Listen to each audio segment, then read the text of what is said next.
Usually mga ganito sa Pinas, umuulan din, bagyo din sa atin, ganito ang season. Naalala ko natin, ang birthday natin ko, 16 bukas, birthday na. May bagyo nun dati.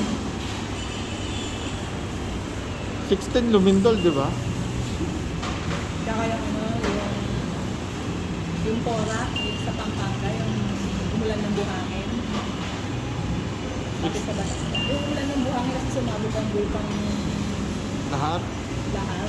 16 din yun?